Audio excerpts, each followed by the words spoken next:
우리 지난 한 주간 동안 온라인으로 진행된 글로벌 특별 새벽 부흥회를 통해 많은 은혜를 받으신 줄로 압니다. 한 시간이라도 놓치신 분들은 오늘 오후에라도 우리 교회 유튜브 채널을 통해서 그 귀한 말씀들을 꼭 들으시기를 권해드립니다. 특별히 요즘 우리가 주일마다 상고하는 이 히브리서의 말씀과 통하는 주제로 지난 목요일 아침에 우리 카일 아이들만 목사님께서 메시지를 전하셨는데, 극한 환난을 이기는 길은 믿음이라, 그런 말씀을 하셨죠. 예수님의 그 다락방 강화, 요한복음 14장부터 16장까지 예수님께서 겟세마네 동산에서 붙잡혀서 골고다 언덕의 십자가에 못 박히시기 전에 마지막 제자들에게 베푸셨던 가르침, 다락방 강화. 그 요한복음 14장 1절은 이렇게 시작됩니다. 너희는 마음에 근심하지 말라, 하나님을 믿으니 또 나를 믿으라. 근데 영어 성경 번역을 그분은 너희는 마음에 근심하지 말라, Do not let your heart be troubled. 마음을 trouble, 겪지 말라. 그런데 그 16장 마지막 절 33절은 이 세상에서 너희는 환난을 당하나 담대하라, 내가 세상을 이기었노라. 그 예수님의 말씀 번역이 또 어떻게 됐냐면 In this world you will have trouble. trouble로 시작된 14장 말씀이 16장 마지막 끝날 때도 trouble.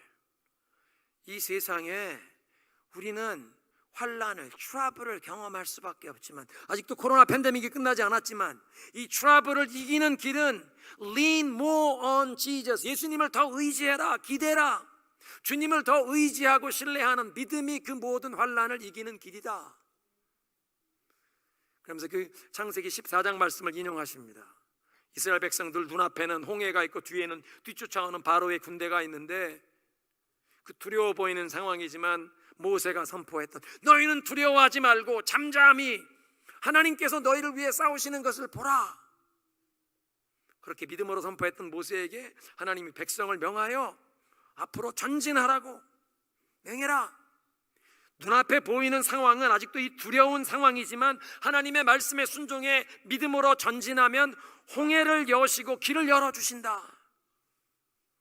환난의 시대를 이기는 길은 믿음이다. 여러분, IT에서 10년차 사역하시는 김헬렌 선교사님 간증이 기억나십니까? 코리안 캐네디안, 아마 캐나다에서 교육을 받으셨으니까 캐나다는 이중 언어로 교육을 받습니다. 영어와 불어로. IT가 불어를 사용하는 나라입니다. UN 직원으로 IT에 가 있는 동안, 일하는 1년 동안 예수님을 영접하고 세례를 받고 다시 뉴욕의 UN 본부로 돌아왔는데 하나님이 너 IT로 돌아가서 고아들을 돌보라. UN 사임하고 IT로 돌아가서 사역하신 지 올해가 10년 차가 되신다고. 그 김헬렌 선교사님 하신 말씀 가운데 기억나는 말은 환난 중에 입술로 하나님께 범죄하지 말아라. 요나가 큰 물고기 뱃속에 갇혀 있을 때 하나님께 불평하고 원망하지 않고 하나님께 감사의 제사를 드리고 거기서 구원이 하나님께 있음을 선포한 다음에 물고기가 요나를 뱉어냈다. 아직 뱃속에 있는데 거기서 감사의 제사를 드렸다. 우리가 원수들의 목전에서 하나님께 감사의 제사를 드릴 때 그런 우리의 감사 찬양이 이 어둠을 뚫고 하늘로부터 이 하나님의 모든 권세와 위엄이 임하여 이 모든 어두움과 악의 세력을 평정시키는 그 은혜가 임하는 통로가 이런 찬양 감사다. 본인의 체험이었습니다.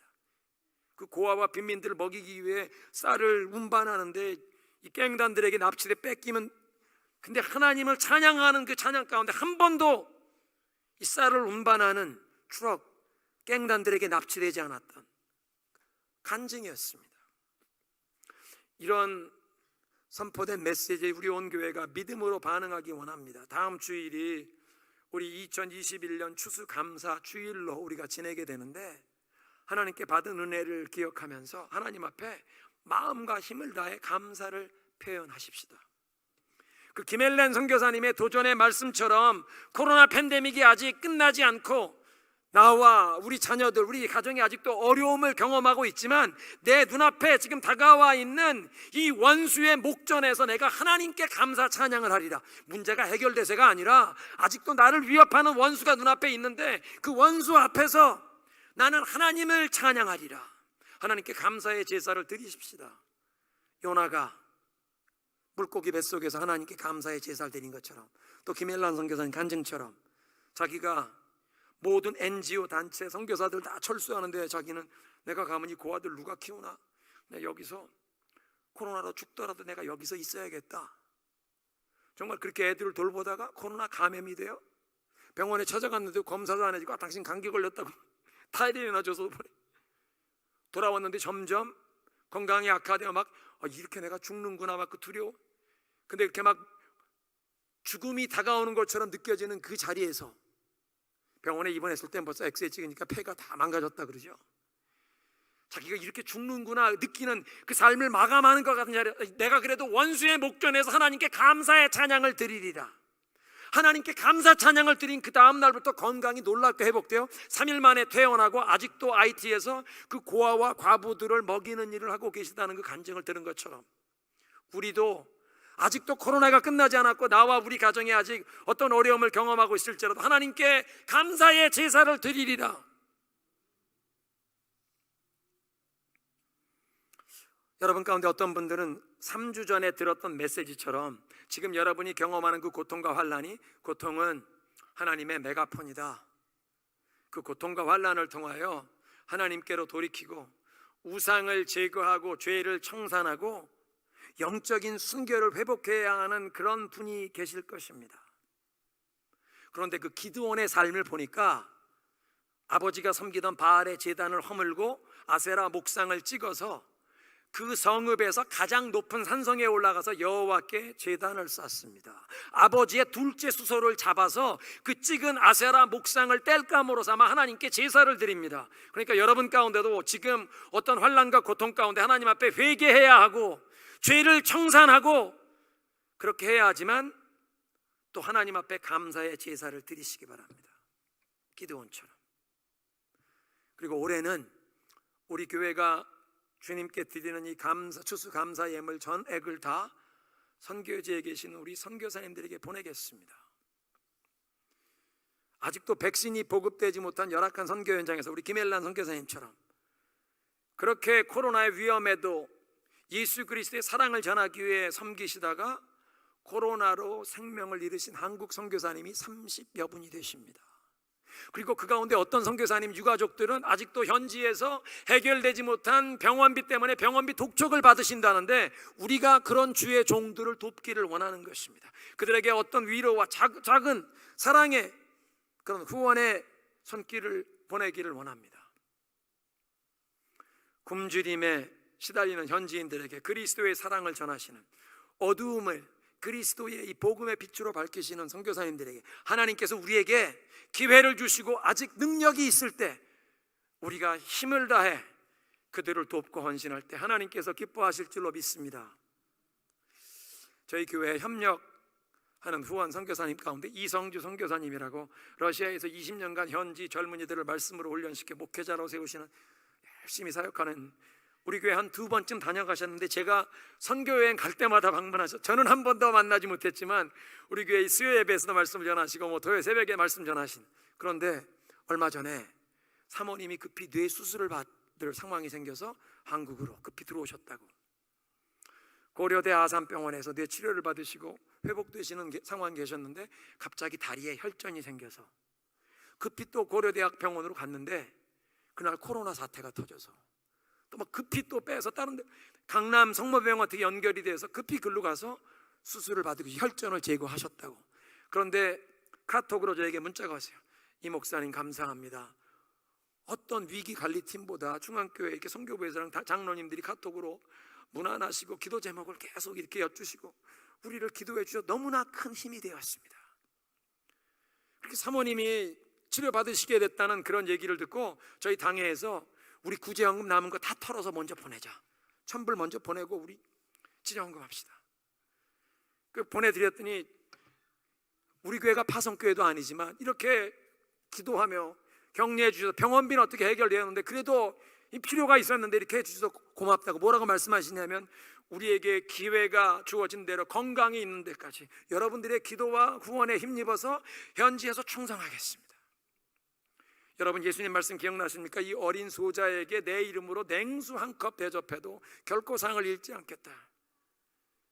우리가 예수 그리스도의 이름으로 이 어려운 때에 정말 본인의 목숨을 내놓고 충성하는 주의 종들을 위해 우리의 힘을 다해 우리에게 아직 기회와 능력이 주어졌을 때 충성하면 그들의 그 헌신에 우리가 동참하며 하나님을 기쁘시게 하는 개인과 가정과 교회가 될 줄로 믿습니다. 히브리서 강해를 계속하겠습니다. 지난 2주간은 우리가 기드온의 믿음의 행적을 보았는데 오늘은 바락의 삶을 살펴보게 되는데요, 사사기 4장 5장을 읽어보면 이 바락의 승리에 빼놓으면 안 되는 함께 등장하는 주인공 여인 2명이 있습니다. 첫째는 여선지자 겸 사사였던 드보라고, 두 번째는 미세스 헤벨의 아내였던 야엘입니다. 적장 시스라를 혼자 죽인 헤벨의 아내 야엘. 그래서 히브리서 11장 32절은 우리 앞서간 믿음의 선진들 가운데 사사 4명 기드온, 바락, 삼손, 입다 이렇게 이름을 얘기하지만 성경의 히스토리에서 바락 그러면 바락과 함께 드보라와 야엘을 빼놓을 수가 없습니다. 함께 가는 겁니다. 오늘 그 이야기를 보게 되는데, 그런데 히브리서 이 사사기 4장은 이스라엘 백성이 하솔을 다스리는 가나안 왕 야빈에게 심하게 압제를 당하며 20년 동안 고통당하는 역사로 시작이 됩니다. 이 하솔이라는 도시는 가나안 북부 지역의 교통의 요충지인데, 이제 지금은 이 이스라엘과 레바논 국경 쪽으로 올라가는, 갈릴리에서 북쪽으로도 올라가야 하는데 옛날에는 남쪽 이집트에서 메소포타미아로 가는 무역로의 길목에 놓여 있어서 경제적인 부를 누렸고, 뿐만 아니라 이 무역로에서 여러 가지 문물 교류를 통해서 새로운 기술을 받아들여서 선진 과학 기술을 이를테면 받아들여서 그런 기술을 통해 신무기를 만든 강력한 군대를 가지고 있었던 이 북팔레스타인 지역의 중심이 되는 가장 부강한 도시국가입니다. 그래서 여호수아가 하나님의 백성들 이끌고 가나안 정복 전쟁을 벌일 때 그 가나안 북쪽에 있는 여러 부족들을 모아서 이 여호수아와 이스라엘 백성들을 대적하는 그 구심점 역할을 하솔이 했는데, 여호수아 11장에 보면 여호수아가 그 모든 군대를 쳐부수고 이 하솔의 왕 야빈을 죽입니다. 정복했었던 역사가 있었습니다.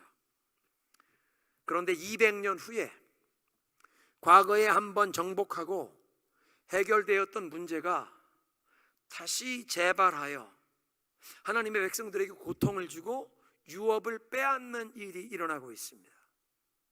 여러분 혹시 여러분의 삶에 그런 경우가 있습니까? 과거에 이미 한번 해결된 문제인 줄 알았는데, 기도하고 하나님께 매달리고 막 해서 그 어렵던 문제가 해결된 줄 알았는데 다시 또 재발하여 하나님의 백성들의 삶에 극심한 고통과 이 어려움을 주는 상황. 왜 그런 일이 일어납니까? 사사기 4장 1절을 보니까 이스라엘 백성이 하나님 보시기에 또 악을 행하니라. 죄악은 환난과 고통을 불러옵니다. 두 번째 이유는 조상들이 하나님의 말씀에 온전히 순종하지 않고 적당히 순종하고 타협했기 때문입니다. 무슨 말씀이냐면, 하나님께서 이 여호수아와 함께 가나안 땅에 들어간 이스라엘 백성들에게 우상을 숭배하는 가나안 민족을 싹 뿌리 뽑아라. 이 우상 숭배하는 문화에 너희가 영적으로 묻으면 너희가 망한다.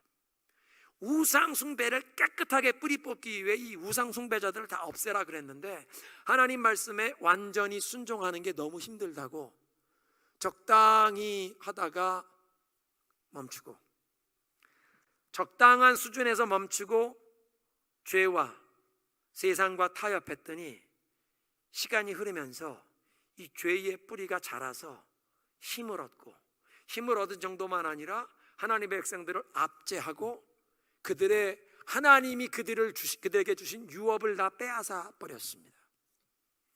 사사기 5장, 사사기 4장은 이 역사를 서술하는 내용이고 5장은 그걸 시, 노래로 표현하는 똑같은 내용인데, 사사기 5장에 이 드보라 선지자가 노래로 승리의 노래, 구원의 노래를 부르는 것 가운데 처음에 이 비참했던 당시를 묘사하는데 6절부터 8절까지 큰 길에 다니는 행인이 끊겼고 농촌 마을에 인기척이 끊겼도다.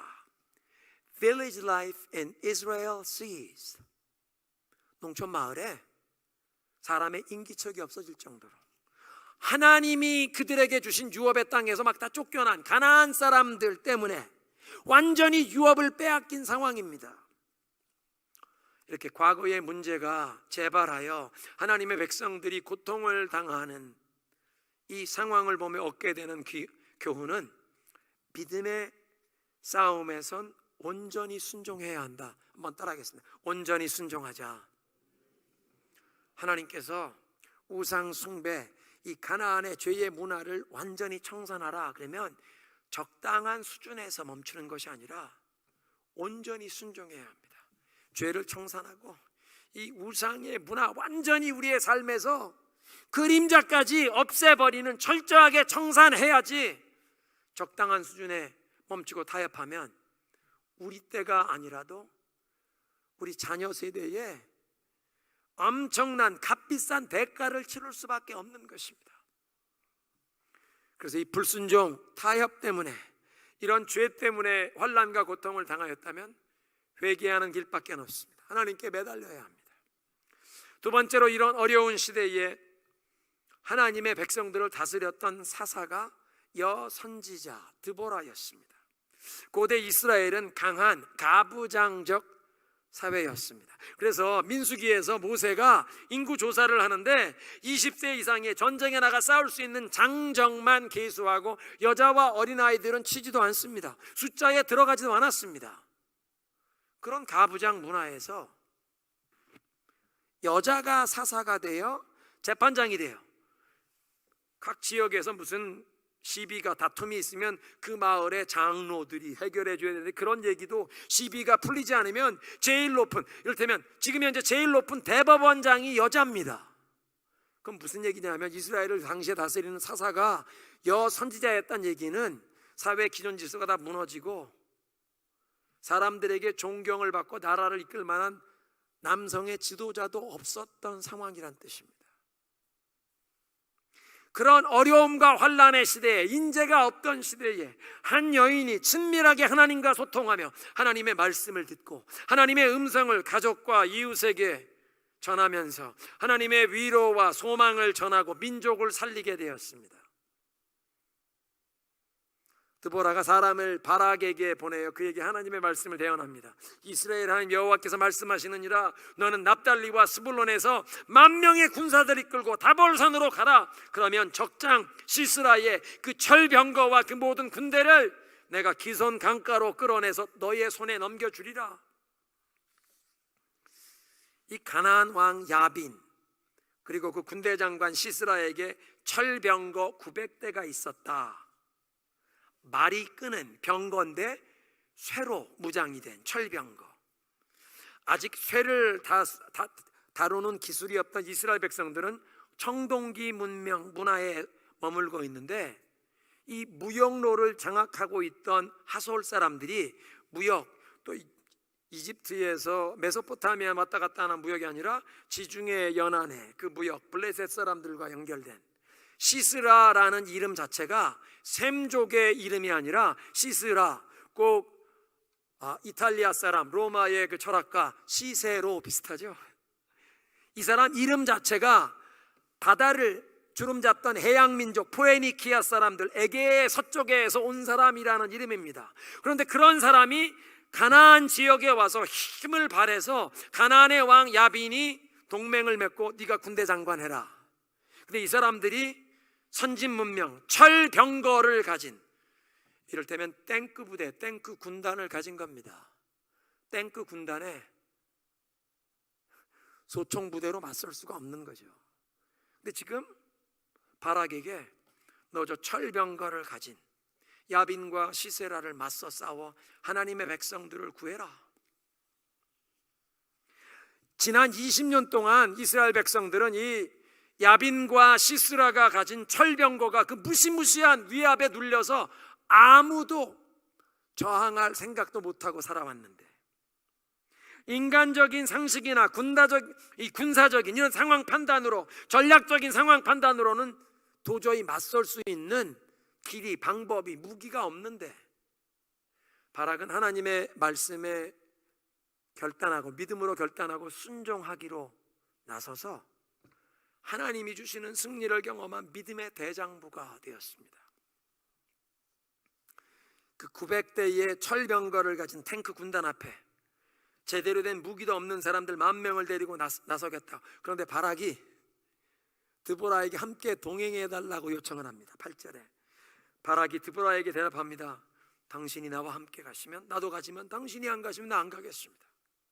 어떤 사람들은 바락이 이런 조건을 내세운 게 그 사람 믿음이 좀 부족하다 그렇게 해석하지만, 바락이 여선지자 드보라에게 동행을 요청하는 것은 하나님을 더 의지하고 하나님의 도우심을 바란다는 그런 믿음의 호소로 받아야 합니다. 왜냐하면 바락에게는 지금 드보라가 이 시대에 자기 민족 앞에 하나님의 말씀을 대언하는 하나님의 에이전트, 하나님과의 직통으로 열려있는 전쟁의 그 상황에서 시시각각 하나님의 뜻, 하나님의 인도하심을 전해줄 수 있는 하나님의 종이 함께해 달라고 요청하는 것입니다.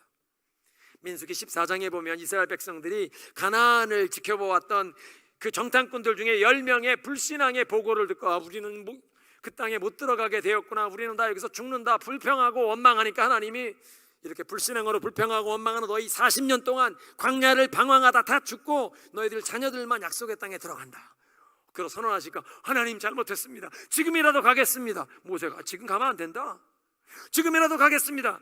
모세와 언약궤는 진중에 남아있는데 하나님이 가지 말라고 하는데도 자기들이 가나안 땅을 점령하겠다고 올라갔다가 패배하고 쫓겨 돌아옵니다. 모세와 언약궤가 함께 가는 전쟁마다 승리하는데 모세와 언약궤가 가지 않으니까 패배하는 것입니다. 그런 역사를 봐서 바락이 하나님의 종이 함께 해달라는 건 난 하나님의 도우심을 더 의지하겠다는 그런 믿음의 표현으로 봐야 합니다. 바락이 군대를 소집했더니 10,000명이 모여와서 다볼산에 모였습니다. 이사갈, 납달리, 스불론 이 세 지파의 경계가 되는 이스르엘 이 계곡 평원의 북동쪽에 위치한 그 다볼산, 그 다볼산에 10,000명의 이스라엘 군대가 모였다는 얘기가 이 첩보가 시스라엘에 보고가 되니까 자기의 군대를 900대의 철병거와 그 모든 보병을 동원해서 기손강 근처로 내려왔습니다. 기손강은 간헐천, 와디라고 부르는데요, 평소에는 물이 흐르지 않는 그저 작은 개울 수준인데 비가 내리면 거기에 홍수물이 흘러가는 곳입니다. 미국에도 아리조나나 네바다, 남가주에 Flash and Flood Warning, 갑자기 이 사막 지역인데 갑자기 비가 내리면 배수구가 없는 곳에 그냥 막 물이, 그래서 LA에서도 물이 배수구가 없으니까 길에 막 흘러서 차가 물에 잠기기도 합니다. Flash and Flood, 갑자기 플래시, 천둥 번개가 치고 폭우가 내리면 홍수가 나는 와디가 그런 지역입니다. 그런데 우기를 제외하면 다른 땐 말라 있으니까 또 홍수물이 슬고 지나가서 낮은 평원 지역이니까 전차 부대가 동원이 되면 말이 끄는 전차 부대가 달리기 좋은 그 말이 끄는 전차 부대의 이 스피드, 그 파워가 제일 잘 나타날 수 있는, 그러니까 시스라가 이 기손강 유역을 전쟁터로, 격전지로 결정하고 바락의 군대가 나타나면 이 전차 부대로, 철병거로 이들을 삽시간에 다 격파하려고 시스라가 그런 계획을 세운 것입니다. 바로 그때 여선지자 드보라가 하나님의 인도하심에 따라 바락에게 명합니다. 지금 내려가시오. 오늘이 하나님께서 저 시스라와 그 모든 적병을 당신의 손에 넘겼습니다. 여호와께서 너희 앞서 가시지 않느냐. 이 여호와께서 너희 앞서 가신다는 말씀은 적군을 상대하는 왕이 온 군사들 앞에서 적군을 향해 나를 따르라 외치며 나아가는, 돌격하는 그런 장면을 묘사하는 단어입니다. 여호와께서 너희 앞서 가시지 않느냐, 여호와께서 너희 앞서가 적과 싸워 주실 터이니 너희는 믿음으로 그 뒤를 따라가라, 그런 뜻입니다. 드보라를 통해 주시는 하나님의 약속의 말씀을 붙잡고 이 천하무적 탱크 부대를 맞설 제대로 된 무기도 없는데 바락이 다볼산에서 달려 내려가니까 1만 명이 함께 내려가는데 그 순간 하나님께서 갑자기 집중 폭우를 그 기송강가에 내려주셔서 홍수물이 밀려와 사람들이 떠내려가고, 얼마 전까지는 메마른 평원, 평평한 평원, 이 말이 끄는 철병거가 잘 달려왔는데 이젠 진흙이 돼서, 진흙구덩이가 돼서 무거운 쇳덩이 철병거가 굴러갈 수가 없습니다. 홍수물에 간신히 살아난 지친 이 철병거를 끄는 군인들을 날렵한 바락의 군대가 한 명도 남기지 않고 다 죽이는, 사사기 5장 20절 드보라의 노래입니다. 별들이 하늘 저편에서 와서 시스라와 대항하여 싸웠다. 기손강의 급류가 그들을 쓸어버렸으니 내 영혼아 힘차게 행진하여라. 하늘의 별들이 시스라와 맞서 싸웠다. 하늘의 별들, 천사들이 동원이 돼서 어떻게? 기손강의 급류가 그들을 휩쓸어버렸다. 이스라엘은 5월달 이후에는 비가 오지 않습니다. 6월, 7월 이런 때 성지순례 가면 큰일 납니다. 성지순례 가면 3월 달에, 늦어도 4월입니다. 그때 가끔 이렇게 비가 오는데 5월이 지나면 비가 오지 않는데 아마 이 전쟁이 6월, 7월에, 그러니까 시스라가 비가 오지 않을 거라고 생각하고 기성강 유역에 탱크 부대를 다 동원했는데 하나님께서 갑자기, 일기예보에도 없었는데 갑자기 천둥번개, 벼락, 집중호우가 기송강을 홍수물로 만들어서 급류가 그들을 쓸어가고, 이거 출애굽기 14장에 이스라엘 백성들을 쫓아오던 바로의 병거와 말탄자들이 이 홍해가 갈라져서 이스라엘 백성을 건너가니까 그 뒤를 따라 들어오는데 하나님께서 이 물로 그들을 수장시켜 버리신, 이런 역사가 다시 재현되는, 따라하겠습니다. 데자뷰. 불란서 말이에요. 데자뷰. 그 전에 어디서 본 것 같은 장면이 또 일어나네. 데자뷰. 출애굽기 14장이 사사기 4장에 또 반복이 됩니다.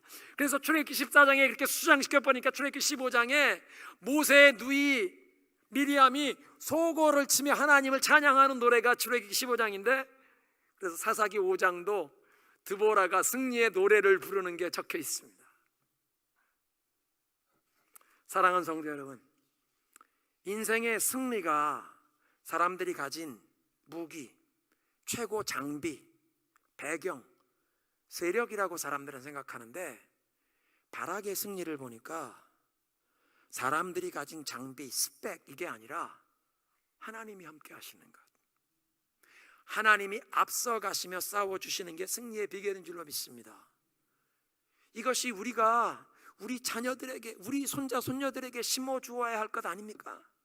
너 인생의 승리의 비결은 하나님이 함께 하시는 거다, 하나님이 도와주시는 거다. 여러분, 우리가 우리 자녀들에게 무엇을 가르칩니까? 너 공부 열심히 해서 성공해라. 뭐니 해도 돈이 최고다. 정말 돈이 최고입니까?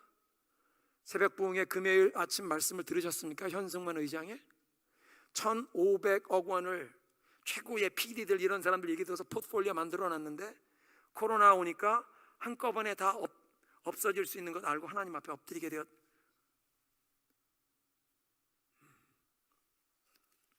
우리 한국인들은요, 무시당하는 걸 참지 못합니다. 이 한국인들이 존댓말을 써야 하는 갑을의 관계에서 내가 을이 되고 갑질을 당하는 걸 아주 괴로워 참지 못하는데, 그 배경에는 우리 민족의 역사에 2조 500년 동안 반상을 구별하면서, 양반과 상놈을 구별하면서, 2조 초기에는, 조선시대 초기에는 양반이 5%도 안 되었습니다. 그러니까 이 반상을 구별하는 사회에서 멸시 천대받고 하대받던 사람들이 그 마음속에 이 쌓인 이 고통, 아픔이, 한이 대를 이어가며 우리의 잠재의식 속에 다음 세대 DNA까지 이것이 다 다음 세대까지 전해져서 우리 한국인들의 깊은 사이키, 이 잠재의식 이소 속에는 남한테 하대받는 것, 못 참는 울분이, 한이 맺혀 있어서, 그래서 우리 한국인들은 우리와 우리 자손들이 출세해서 떵떵거리며 살길 원합니다. 남들에게 무시당하거나 하대받지 않기 위해서. 그래서 돈을 벌려고 하고, 어떤 사람은 공부 잘해서 권세를 쥐고 네가 출세해서 명예를 얻어서 떵떵거리고 살고, 하대받지 말아라. 한국인의 한입니다. 한국인 깊은 사이키 속에 남아있는 상처에서 나오는 소원. 그런데 발악의 승리가 보여주시는 것은 우리가 흙수저일지라도 하나님이 함께 하시면, 하나님이 내 앞에 가서 싸워주시면 너 승리한다. 이게 인생의 승리의 비결이라는 것입니다. 우리와 우리 자녀들이 하나님의 말씀에 순종하며 나아가면 가진 것 없고 가진 장비 없고 가진 배경 없는 것 같지만 하나님이 함께 하셔서 승리를 얻게 하실 줄로 믿습니다. 마지막 사사기 4장에 등장하는 세 번째 주인공 야엘. 시스라 장군이 병거를 버리고 발로 도망하는데, 북쪽으로 도망하는데 헤벨의 장막 근처를 나옵니다. 우리가 읽은 성경에 이 모세의 장인 호밥의 자손들 겐사람 중에 이 헤벨이라는 사람이 자기 동족들 남쪽에 사는 사람들 떠나서 북쪽 게데스 근처에 와서 장막을 치고 살았다 한 절 뚝 나오고 지나가는데, 이게 무슨 연결이 있나? 우리가 안 읽은 17절 이하를 보면 거기 나옵니다. 지금 그 헤벨이라는 사람이 자기네 동족 겐사람들과 떨어져서 이 북쪽에 와 살고 있는데, 시스라가 전쟁터에서 이 패하군 도망치는데 북쪽으로 자기 마을로 돌아가는 길목에 딱 헤벨의 장막이 있는데, 헤벨의 아내 야엘이 나와서 제 장막으로 들어오시죠.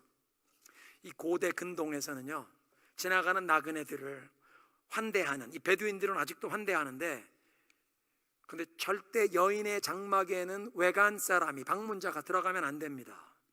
세대주, 남자의 장막엔 들어갈 수 있지만 그 집 안주인 여자의 장막에 들어가는 건 절대 못할 일입니다. 그런데 지금 전쟁에서 패하고 도주하고 있는 시스라가 이 여인의 장막에 들어가 숨으면 아무도 거기를 수색하러 들어오지 않을 걸로 알고, 거기가 더 안전한 줄 알고 여인의 장막에 쑥 들어갔습니다. 야엘이 이불을 덮어서 숨겨주려고 하니까 목마른데 마실 걸 좀 주시죠. 우유, 이 가죽 자루에 있던 우유, 가죽 자루에 있는 우유는 그 우유를 흔들어서 요구르트를 만들었다는 얘기입니다.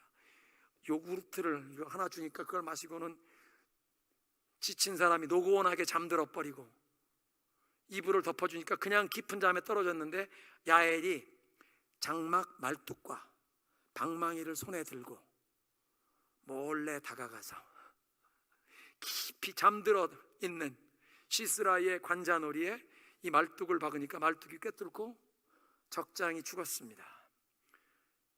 그 유명한 철병거 900대를 거느리고 지난 20년 동안 하나님의 백성들을 막 압제하던 그 널리 알려진 그 장군 시스라가 한 여염집 아낙네의 손에 그냥 처치되었습니다. 근데 야엘이 이 장막의 말뚝과 방망이질을 원래 잘했는데, 왜냐하면 이 겐 족속은 노마드, 유목민이니까 양떼를 몰고 좋은 목초지를 다니기 위해서 뭐 몇 주마다 한 번씩 장막을 옮길 수 있습니다. 장막을 옮길 때 남자들이 무거운 나무 기둥을 붙잡으면, 그리고 이 텐트를 세울 때 여자들이 하는 일이 그 장막의 끈을, 말뚝을 박아서 고정시키는 일을 여자가 합니다. 잘하는 일입니다. 일상생활에 익숙한 도구, 잘하는 일인데, 하나님이 기회를 주시니 하나님의 백성들이 잃어버린 유업을 찾는 그 싸움에 적장을 제거하고 그 승리를 매듭짓는 하이라이트를 한 여인이 장식합니다. 여러분, 우리의 일상생활도 하나님의 말씀에 순종하며 최선을 다하며 살면 우리의 일상생활도 하나님의 놀라운 역사에 쓰임받을 수 있습니다. 그 현승환 의장의 간증 들으셨죠? 전국적인 학원들이 있는 기업가가 되었는데 체프를 하는 것 때문에 비난을 받는, 자원해서 참석하라고 하는데도 비난을 받는. 그리고 요즘에 한국의 샤이 크리스천, 샤이 수줍어하는, 그리스도인이라는 걸 드러내면 불이익 당하고 이럴까봐 대학생들이 학교를 다녀도, 직장인들이 직장생활해도 그리스도인임을 밝히지 못하는 샤이 크리스천. 그런데 현성원 장 뭐라고 얘기해요? 그리스도인을 밝히고, 그렇게 밝히고 사람들에게 비난받지 않고 더 열심히 일해라. 수요일 날 저녁에, 나 수요일 저녁에 교회 가야 합니다. 그래서 회식에 빠져야 되면 회식에 빠지는 만큼 더 열심히 미리 일을 더 많이 해서, 그런데 안 가도 이 사람 일을 충분히 잘한다는 인정을 받을 만큼, 그러니까 그리스도인이라고 자기를 밝히면 자기가 다른 사람보다 더 열심히 많이 노력해야 하는 나를 가두어 두는 울타리지만, 그러나 그렇게 최선을 다해 믿음으로 살기로 하면 우리의 일상생활이 하나님의 놀라운 역사에 쓰임받게 하실 줄로 믿습니다. 오늘 메시지를 정리합니다. 과거에 한번 해결되었던 문제가 왜 또 고개를 들고 나타나느냐? 적당히 순종하고 타협하면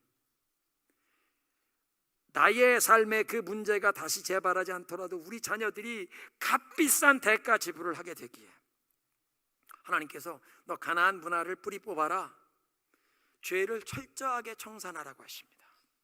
고통당하면 하나님 앞에 엎드려 회개해라. 두 번째로, 환난과 어려움의 시대에 드보라는 하나님의 말씀을 듣고 그 말씀으로 가족과 이웃에게 위로와 격려와 소망을 주고 민족을 살렸습니다.